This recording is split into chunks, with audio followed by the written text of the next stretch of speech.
رب اشرح لي صدري ويسر لي امري واحلل عقدة من لساني يفقهوا قولي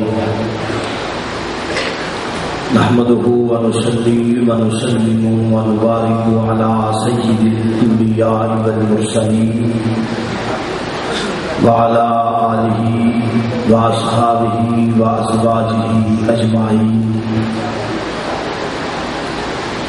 اما بعد فاعوذ بالله السميع العليم من الشيطان الرجيم. بسم الله الرحمن الرحيم. ورفعنا لك ذكرك. صدق الله مولانا العظيم. ان الله وملائكته يصلون على النبي. سبحان يا ايها الذين امنوا صلوا عليه وسلموا تسليما. محبت و عقیدت سے باواز بلند درود پاک پڑھیں. الصلاۃ والسلام علیکم. بلند آواز سے پڑھیں، بلند آواز سے. سیدی یا رسول اللہ وعلی آلہ و اصحابہ یا سیدی یا حبیب اللہ.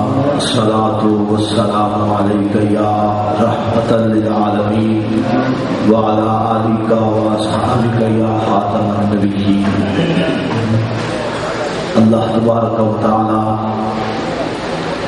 جل جلالہ کی حمد و ثنا حضور رحمت عالم نور مجسم شفیع امام قائد المرسلین امام النبیین سید الاولین والآخرین حبیب کبریا جناب محمد رسول اللہ صلی اللہ تعالی علیہ وعلی آلہ وصحبہ وبارک وسلم کی بارگاہ اقدس و اکبر میں ہدیہ درود و سلام پیش کرنے کی سعادت حاصل کرنے کے بعد زینت مسند صدارت آفتاب طریقت و محتاب شریعت صوفی کامل صوفی باصفا پیر طریقت رہبر شریعت جناب صوفی انور مدنی دامت برکاتہ العالیہ، اللہ کے فضل و کرم سے آج ایک ولی کامل اور نہایت ہی بزرگ تر شخصیت کی ہم سب کو زیارت اور ملاقات کا موقع ملا. میری دعا ہے اللہ تبارک و تعالی اہل سنت کے عظیم بزرگوں کو درازی عمر عطا فرمائے اور تمامی اہل سنت کو ان کے فیضان سے آباد فرمائے. آج کی یہ محفل مبارکہ جناب محترم محمد ارشد اور حاجی خالد صاحب نے اپنے والدین مرحومین کے اشارے ثواب کے لیے منعقد کی ہے. میری دعا ہے اللہ تبارک و تعالی مرحومین کو اپنی جوار رحمت میں جگہ عطا فرمائے. وقت کافی بیت چکا ہے. مجھ سے قبل قبلہ حضرت صاحب نے نہایت ہی خوبصورت انداز میں اور منفرد انداز میں خطاب فرمایا اور آقا کونین صلی اللہ علیہ وسلم کے معجزات مجھے اور آپ سب حضرات کو سنائے.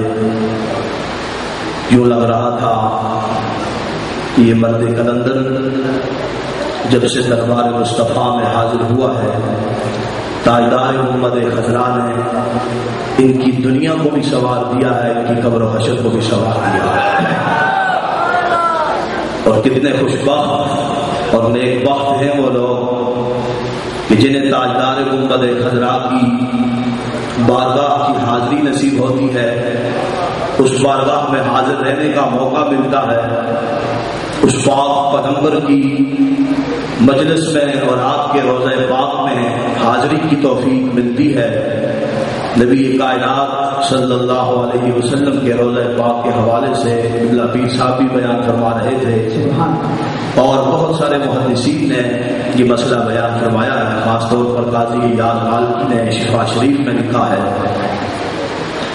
کہ حضور امام الانبیاء صلی اللہ علیہ وسلم مدینہ طیبہ میں جس مقام پر آپ آرام فرما رہے ہیں وہ مٹی اتنی مقدس مٹی ہے، وہ سرزمین اتنی عظمت والی ہے کہ وہ مٹی کا حصہ جو تاجدار کائنات کے وجود مقدس سے مس کر رہا ہے، حضور امام الانبیاء صلی اللہ علیہ وسلم کے وجود پاک سے اس کو نسبت حاصل ہو گئی ہے۔ قاضی ایاز فرماتے ہیں کہ لوگوں، وہ صرف کعبۃ اللہ سے ہی افضل نہیں ہے، بلکہ اس مٹی کا مقام اور مرتبہ یہ ہے، اس مٹی کا اعزاز اور شرف یہ ہے کہ رب کائنات نے تاجدار گنبد خضرا کے وجود مقدس سے لگنے والی مٹی کا مقام اور مرتبہ اتنا بلند فرما دیا ہے کہ عرش معلیٰ سے بھی اس کی عظمت بلند و بالا۔ اور کیوں بلند و بالا نہ ہو؟ فرمایا کہ یہ مٹی عام مٹی نہیں ہے، اس مٹی کی نسبت تاجدار گنبد خضرا سے ہوئی۔ اب محدثین بیان فرماتے ہیں کہ وہ مٹی جس نے تاجدار گنبد خضرا کے وجود مقدس سے نسبت حاصل کی اور نسبت پانے کی وجہ سے عرش معلیٰ سے اس مٹی کا مقام اور مرتبہ بلند ہو گیا ہے، تو فرمایا وہ مٹی حضور کے وجود کا حصہ نہیں ہے، حضور علیہ السلام کے وجود پاک کا جز نہیں ہے۔ تو فرمایا کہ پھر ان لوگوں کے بارے میں تمہارا کیا خیال ہے کہ جن کے بارے میں تاجدار کائنات نے فرمایا فاطمہ تو بضعۃ منی حسین منی وانا من الحسین۔ لوگوں، اگر مٹی تاجدار گنبد خضرا کے وجود مقدس سے لگ جائے، عرش معلیٰ سے بلند مقام پا جاتی ہے، تو وہ لوگ جنہیں مصطفیٰ نے اپنے وجود کا حصہ قرار دیا، اپنے جسم پاک کا جز قرار دیا، تالیے کیا فرماتے ہیں؟ وہ نفوس قدسیہ اتنی شان والے ہیں کہ عرش بریزی کا مقام ہوتا ہے۔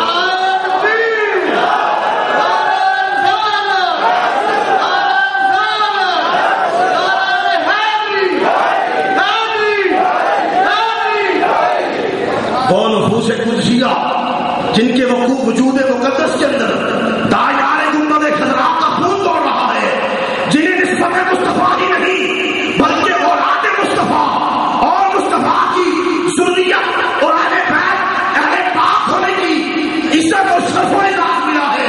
فرمایا پھر ان نفوس قدسیہ کی عظمت کے کیا کہنے؟ رب کائنات نے بھی فرمایا کہ لوگوں تم نمازیں پڑھتے ہو، فرمایا نماز پڑھنے والوں جب تمہاری نماز کا اختتام ہونے کا وقت آئے، فرمایا کہ پھر تم پر لازم ہے کہ تم درود پڑھتے ہوئے یہ کہو اللہم صلی علی محمد وعلی آل محمد۔ جب تک تم مصطفیٰ کی آل پر درود نہیں پڑھتے ہو میں تمہاری نماز کو سبحان سبحان سبحان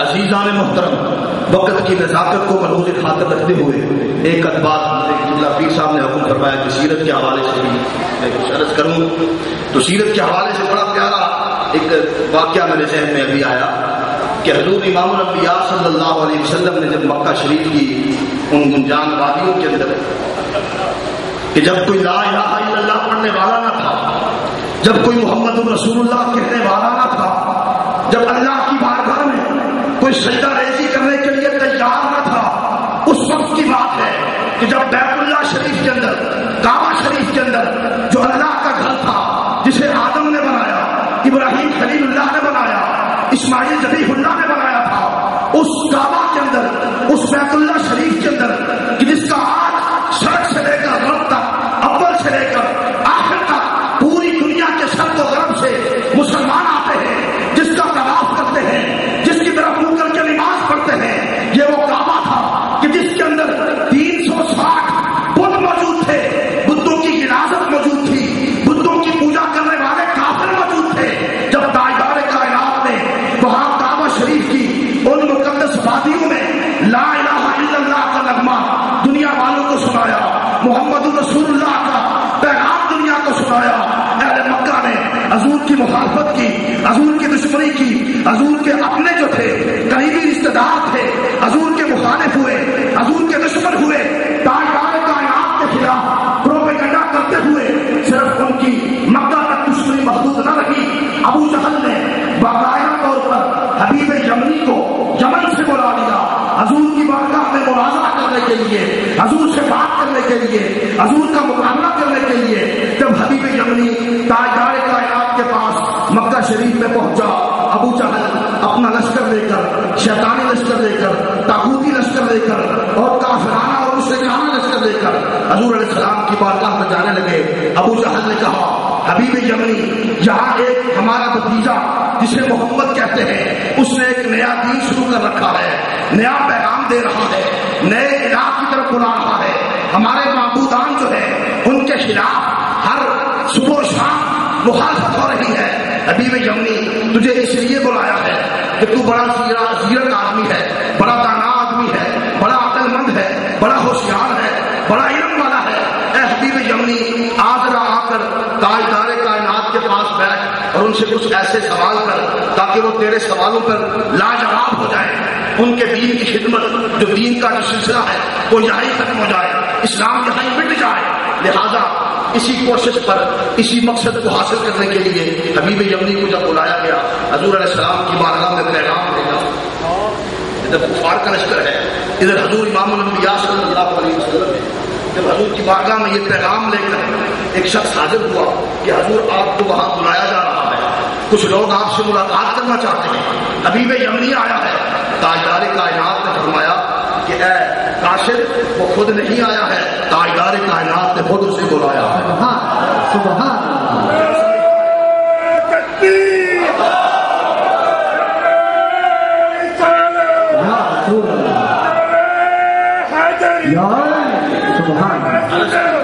عرض کی حضور وہاں ابو جہل ہے، ابو لہب ہے، عتبہ اور شیبہ ہے، بڑے بڑے کافر ہیں، دشمنان اسلام ہیں۔ تاجدار کائنات نے فرمایا اے ابو بکر و عمر تمہیں گھبرانے کی ضرورت نہیں ہے، یہ حبیب یمنی انہوں نے نہیں مصطفیٰ نے خود بلایا ہے۔ میں دیکھتا ہوں کہ حبیب یمنی کیا کہتا ہے۔ چنانچہ حضور علیہ السلام کو جب پیغام دیا گیا، میرے آقا علیہ السلام داشان نبوت سے، داشان رسالت سے، تاجدار گنبد خضرا باہر تشریف لائے۔ شان کچھ اس طرح تھی، ایک طرف ابو بکر تھے، دوسری جانب عمر تھے، حضور کے پیچھے عثمان غنی تھے، علی المرتضیٰ تھے، مختصر سا قافلہ تاجدار گنبد خضرا اپنے ساتھ لے کر آ رہے ہیں۔ چنانچہ جب سرکار اپنے کاشان نبوت سے باہر آئے، ابو جہل نے کہا اے حبیب یمنی، اور تمام کافروں سے مخاطب ہو کر ابو جہل کہنے لگا کہ تم میں سے کوئی آدمی بھی حضور کی عزت کے لیے، محمد مصطفیٰ کی تعظیم کے لیے کھڑا نہ ہو، حضور کا استقبال کرنے کی کوئی کوشش نہ کرے۔ ابو جہل یہ لیکچر دے رہا تھا، تاجدار گنبد خضرا تشریف لائے، امام الانبیاء تشریف لائے، ابھی ابو جہل یہ باتیں کر رہا تھا کہ کوئی آدمی کھڑا نہ ہو، حضور کا استقبال نہ کرے۔ وہ شخص جو حضور کے استقبال سے لوگوں کو منع کر رہا تھا، جب تاجدار گنبد خضرا آئے سب سے پہلے ابو جہل کو کھڑا کر رہا تھا۔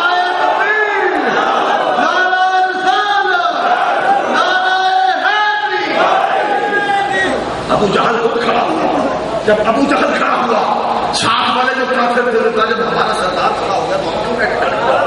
سارے کے سارے کھڑے ہوئے، حضور کا استقبال جو نہیں کرنا چاہتے تھے۔ رب کائنات نے فرمایا اے کافروں، ارے تم تو زمین کے کیڑے ہو، مصطفیٰ عرش پر آتے ہیں، ملائکہ عرش کھڑے ہو کر مصطفیٰ کا استقبال کرتے ہیں۔ تم کیا جانو کہ مصطفیٰ کی خدمت کیا ہے، مصطفیٰ کی شان لکھو کیا ہے؟ تم تو نادان ہو، تم تو گندے کیڑے ہو۔ ارے مصطفیٰ تو وہ ہے اگر آسمان پر قدم رکھتے ہیں سارے فرشتے کھڑے ہو کر حضور کا استقبال کرتے ہیں۔ بات ختم کرتا ہوں۔ حبیب یمنی نے حضور علیہ السلام کی بارگاہ میں عرض کی کہ حضور ہم نے سنا ہے آپ نے لوگوں کو گمراہ کر رکھا ہے، معاذ اللہ آپ معبودان باطلا کے خلاف بات کرتے ہیں، ایک اللہ کی طرف، ایک معبود کی طرف، ایک الہ کی طرف لوگوں کو بلا رہے ہیں، کیا یہ بات ٹھیک ہے؟ اور اپنی نبوت اور رسالت کا اعلان کرتے ہیں۔ حضور نے فرمایا کہ سب باتیں ٹھیک ہیں، میں ان تمام معبودان باطلا کو باطل سمجھتا ہوں، ایک اللہ کو معبود پر حق سمجھتا ہوں، اس اللہ کو جس نے محمد رسول اللہ کو اپنا آخری رسول بنا کر بھیجا۔ نے کہا تاریخ انسانیت بتلاتی ہے جب بھی کائنات کے اندر کوئی نبی کوئی رسول آیا، ہر نبی نے ہر رسول نے جب لوگوں نے اس کا انکار کیا، ان کی نبوت سے منہ موڑا، ان کی نبوت اور رسالت سے اعراض کیا، ان سے جب معجزات طلب کیے گئے، ہر نبی نے معجزہ دکھلایا، ہر رسول نے معجزہ دکھلایا۔ اے محمد کیا آپ بھی کوئی معجزہ دکھانے کے لیے تیار ہے؟ میرے پاک نبی علیہ السلام نے فرمایا کہ نبیوں سے لوگوں سے مانگے جاتے رہے، وہ اپنی مرضی سے دکھلاتے رہے. فرمایا کہ حبیب یمنی آج معجزہ تو مانگے گا، اپنی مرضی سے نہیں، تو بات کرتا چلا جا، پھر محمد کے کمالات کو دیکھتا چلا جا. چنانچہ حبیب یمنی نے کہا اے مصطفیٰ، اے محمد، آپ پر یہ الزام ہے کہ آپ جادوگر ہیں، آپ لوگوں پر سحر کرتے ہیں، جادو کرتے ہیں، ان کی آنکھیں باندھ دیتے ہیں، ان کے دلوں کو باندھ دیتے ہیں، ان کی نگاہوں کو باندھ دیتے ہیں. اے مصطفیٰ، ہم معجزہ وہ مانگیں گے جو زمین والا نہ ہو، آسمان والا معجزہ ہو. مصطفیٰ نے فرمایا اے حبیب یمنی بات کر، کیا معجزہ دیکھنا چاہتا ہے، کیا کمال دیکھنا چاہتا ہے، نبوت پر کیا علامت اور کون سی نشانی دیکھنا چاہتا ہے. حبیب یمنی نے کہا اے آقا کائنات، اے محمد مصطفیٰ، میں یہ چاہتا ہوں اور یہ سارے کافر چاہتے ہیں کہ یہ آسمان پر چمکنے والا چاند جو ہے آپ کی انگلی کا اشارہ ہو جائے، چاند دو سینے سے دو چپ ہو جائے. چاند کو اپنی آنکھوں سے دو چپ ہوتے ہوئے، اس کا سینہ چاک ہوتے ہوئے عرض کی حضور، ہم اپنی آنکھوں سے چاند کا سینہ چاک ہوتے ہوئے دیکھنا چاہتے ہیں. آقا کائنات نے فرمایا تم نے صرف چاند کی بات کی ہے، مجھے رب کائنات نے زمین کے بھی تمام علاقوں کی مجھے بادشاہت بخشی ہے، آسمان کے تمام علاقوں کی بھی مجھے بادشاہت عطا فرمائی. حضور علیہ السلام نے کوہ صفا پر کھڑے ہو کر، جبل ابی قبیس پر کھڑے ہو کر تاجدار کائنات کی انگلی سے اشارہ فرمایا. مورخین نے لکھا ہے، سیرت نگاروں نے لکھا ہے، ادھر تاجدار گنبد خضرا کی انگلی کا اشارہ ہو رہا تھا، ادھر چاند روشن ہو رہا تھا اور حصوں میں تقسیم ہو رہا تھا. ابو جہل نے کہا کہ یہ بہت بڑا جادو ہے، محمد کا جادو صرف زمین پر نہیں اب آسمانوں پر بھی چلنے لگا ہے. حبیب یمنی نے کہا کہ ابو جہل بکواس بند کر، اب بک کرنے کی ضرورت نہیں ہے، تیرا میرا پہلے معاہدہ ہو چکا ہے. تو نے کہا تھا اگر محمد لاجواب ہو گئے تو انہیں سب ہستی سے مٹا دیا جائے گا. اگر محمد مصطفیٰ نے اپنے کمالات کا ظہور کر دیا، اپنے معجزات ہمیں دکھا دیے، پھر نہ صرف تو کلمہ پڑے گا بلکہ میرے ساتھ مصطفیٰ کا تو بھی غلام بنے گا.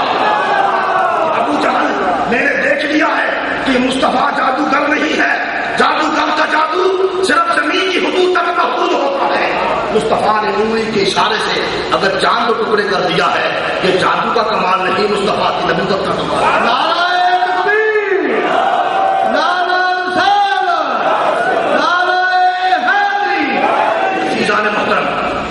حبیب یمنی اب دوسری بات کہنے لگا. حضور علیہ السلام نے فرمایا حبیب یمنی ایک بات کا اظہار تو نے کیا ہے، اب ایک بات تیرے دل میں ہے، اگر تو پسند کرے تو میں خود نہ تیرے دل کی بات تجھے بتا دوں. ایک بات کا اظہار تو نے لبوں سے زبان سے خود کیا ہے، اب میں تجھے ایک کمال اور بھی دکھلانا چاہتا ہوں. ایک سوال تیرے دل میں اور جنم لے رہا ہے اور وہ الفاظ کا جامہ پہن کر تیری زبان سے باہر آنا چاہتا ہے. حبیب یمنی اگر تو پسند کرے تو تیرے سوال سے پہلے میں سوال تجھے نہ بتلا دوں کہ تو یہ مانگنا چاہتا ہے. اگر ایسا ہو جائے تو پھر تو میرے یقین میں اور پختگی آ جائے. پہلے تو کافر بن کے آیا تھا، اب دل کے تالے ٹوٹ چکے ہیں، کفر کے تالے ٹوٹ چکے ہیں، زنگ ختم ہو چکا ہے. اب آپ کی چہرے کی جو زیارت ہو گئی ہے، میری آنکھوں نے بددعا کا چہرہ دیکھ لیا ہے، اب دل ایمان لا چکا ہے. مصطفیٰ اب دل کی بات آپ بتلا دیں، مزید پختگی آ جائے گی.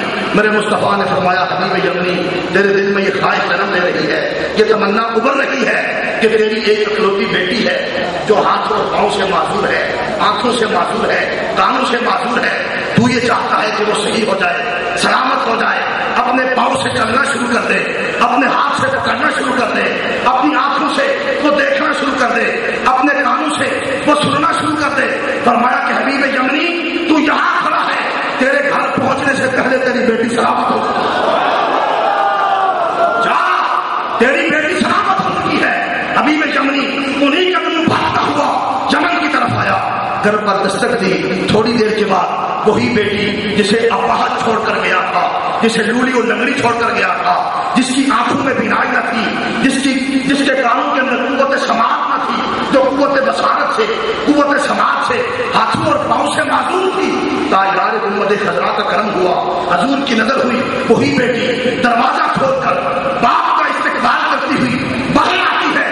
باپ نے بڑے تعجب سے پوچھا بیٹی تو معذور تھی، آنکھوں سے دیکھ نہیں سکتی تھی، ہاتھ سے پکڑ نہیں سکتی تھی، پاؤں سے چل نہیں سکتی تھی، یہ کیسے انقلاب آ گیا، یہ کیسے تبدیلی وہ بیٹی کہنے لگی اے بابا جس نبی کے پاس تو مکہ میں گیا تھا اس نبی نے تیرے دل کی دنیا کو بدلا ہے. وہی نبی آئے تھے میری دنیا کی زندگی میں بدل دی ہے, میری آخرت کی زندگی.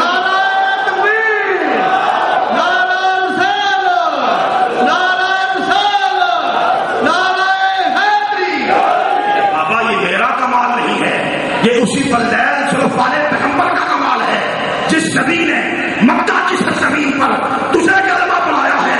وہی نبی آج خواب میں جہاں یمن میں آئے تھے مصطفیٰ نے مجھے بھی کلمہ پڑھا کر اپنا امتی بنا لیا. آخر دعوانا الحمدللہ.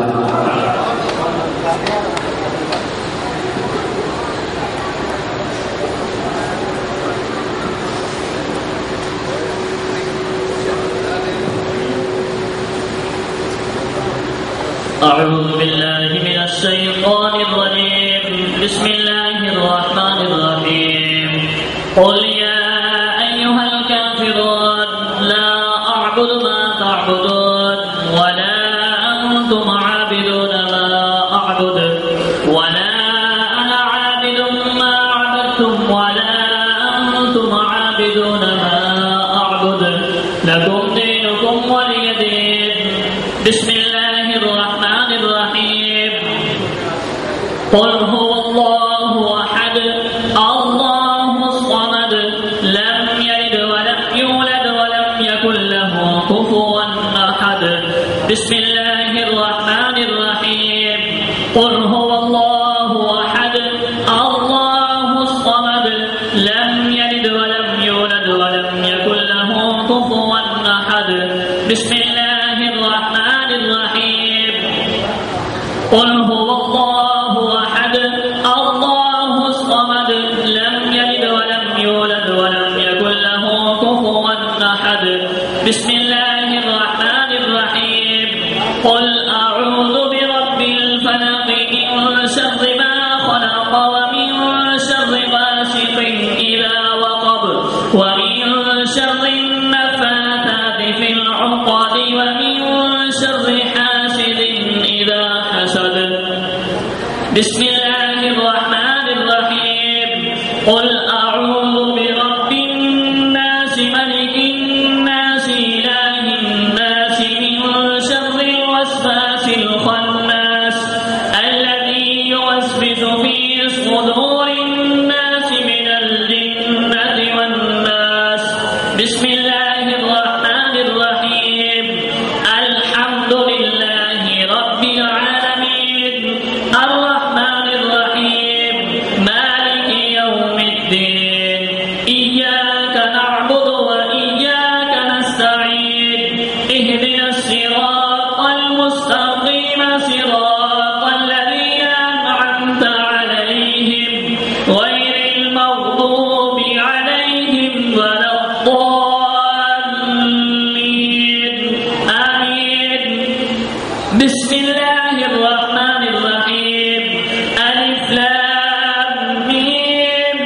ذلك الكتاب لا ريب فيه هدى للمتقين الذين يؤمنون بالغيب ويقيمون الصلاة ومما رزقناهم ينفقون والذين يؤمنون بما أنزل إليك وما أنزل من قبلك وبالآخرة هم يوقنون.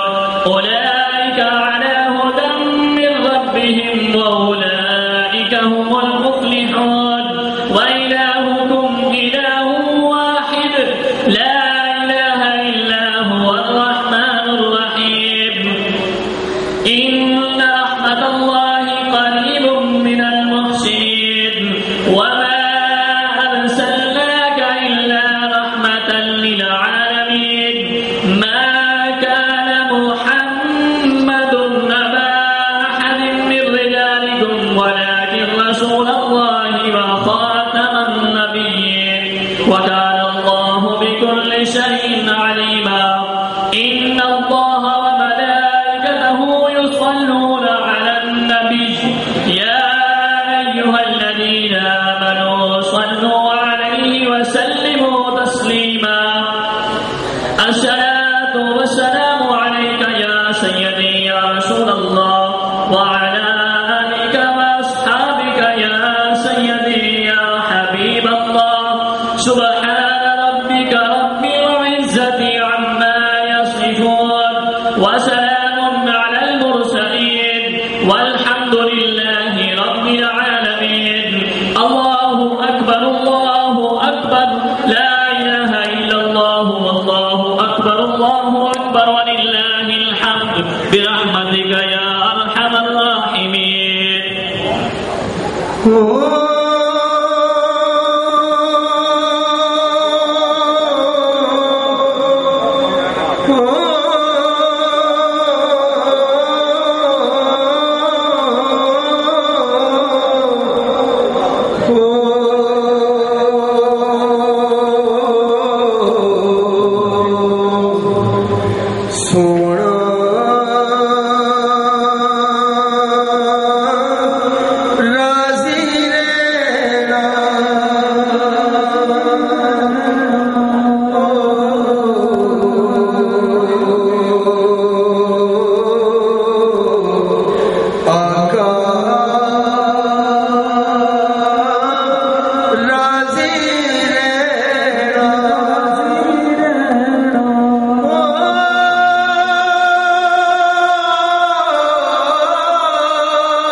پہ ہدایت پہ لاکھوں سلام شمع بز پہ ہدایت پہ لاکھوں سلام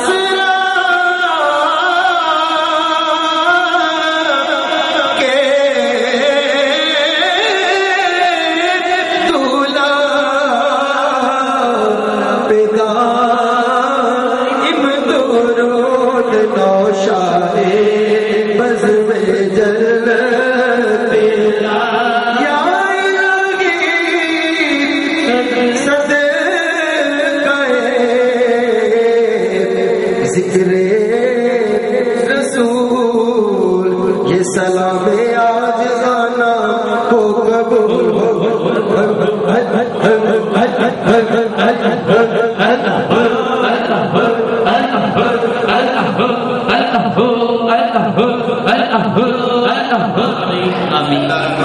اللهم صل على سيدنا ومولانا محمد وعلى آل سيدنا ومولانا محمد بارك وسلم عليه یا اللہ پاک جو بڑے بڑا سونے نبی کریم رؤوف الرحیم محمد مصطفیٰ محمد مصطفیٰ صلی اللہ علیہ وسلم نے بارگاہ وچ ہدیتاں تحفتاں پیش کیتا جاندا کہ قبول منظور فرمائی آپ دے فیض من انبیاء شہداء صالحین رشدیہ مجدیہ چشتیہ قادریہ ویسیہ ضامن قانون چاہ جاندا کہ قبول منظور فرما جمیع المومنین جمیع المومنات جمیع المسلمین جمیع المسلمات جو مسلمان مرد عورت انسان یعنی بھوگن جو منگن گرمن پیش کیتا جاندا کہ قبول منظور فرما بالخصوص آئی سردار صاحب نے مصالح صاحب کیتا جانا کہ بولو منظور فرمائی ارشد صاحب خالد صاحب دے کارا رہے جو عدید و کار اس جہان چلے ہیں انہوں نے مصالح صاحب کیتا جانا کہ بولو منظور فرمائی یا اللہ جنہیں دوست کھڑے نے جو انہوں نے عدید و کار اس جہان سے چلے ہیں انہوں نے مصالح صاحب کیتا جانا کہ بولو منظور فرمائی والد محترم والدہ محترمہ سے صلی اللہ مصالح صاحب کیتا جانا کہ بولو منظور فرمائی اس دن آپ کلی مشکل آسان فرمائی امت محمد مصطفیٰ صلی اللہ علیہ وسلم بخشی امت محمد مصطفیٰ صلی اللہ علیہ وسلم اصلاح فرمائی امت محمد مصطفیٰ صلی اللہ علیہ وسلم کی شادی فرمائی یا اللہ بستی حال کریں فرما بستی دلوکن نیک فرما اب محبت پیار پاک حاضر دی فرما یا اللہ پاک یہ دوست آئے نے نہ جان مال اولاد رزق گھر کاروبار برکت عطا فرما بیماروں میں شفائے کاملہ عاجلہ نصیب فرما بے روزگاروں روزی نصیب فرما تنگستانیاں تنگیاں دو فرما بے اولادن اولادیں نگینہ عطا فرما بالخصوص ارشد صاحب کے خاندان جو دو بچے نے انہوں نے اولاد نہیں ادھی رات کا ویلا دعا کر دو ساڈا ایک ٹوکرا لڈو کا بن جائے جو رب مان جائے تو مہربانی فرما کے اولاد نگینہ یا اللہ جنہوں نے جوان دیاں گھراں وچ بیٹھیاں کاروبار تکشار فرما یا اللہ رکھی تے نکی کہ میری گل احسان چک کے مدینے چھوڑ دے بچے حالے میں مانا تیرا تھوڑا جہا دھکا لگنا ہے دینا لگے ہیں یا اللہ جنہاں کو سبب نہیں انہوں سبب پیدا فرما اور جنہاں کو سبب ہے انہوں راستہ نصیب فرما وہ سب مدینہ طیبہ دی حاضری نصیب فرما سب عشق مصطفیٰ دی دولت مالا مال فرما یا اللہ جنہیں دوست دور دراز کی صبح کر کے میں تیری رضا کی خاطر عام میں جانے میں سب رہ کی خاطری مالا مال فرما یا اللہ سارے دوستوں خوشیاں میں رکھی بڑیاں میں رکھی مطلع رکھی تھلے رات جانا نصیب نہ کری یا اللہ عقل سلیم تے قلب سلیم عطا فرمائی یا خفی لطف ادرکنی بلطف کر خفی رب انی مغلوبا فانتصر اللهم اصل بقدرك الجميل یا اللہ یا رحمان یا رحیم یا ارحم الراحمین ارحمنا ربنا اتنا فی الدنیا حسنۃ وفی الاخرۃ حسنۃ وقنا عذاب النار وقنا عذاب القبر وقنا عذاب الحشر وقنا عذاب الميزان صلی اللہ تعالی علی خیر خلقہ محمد وعلی آلہ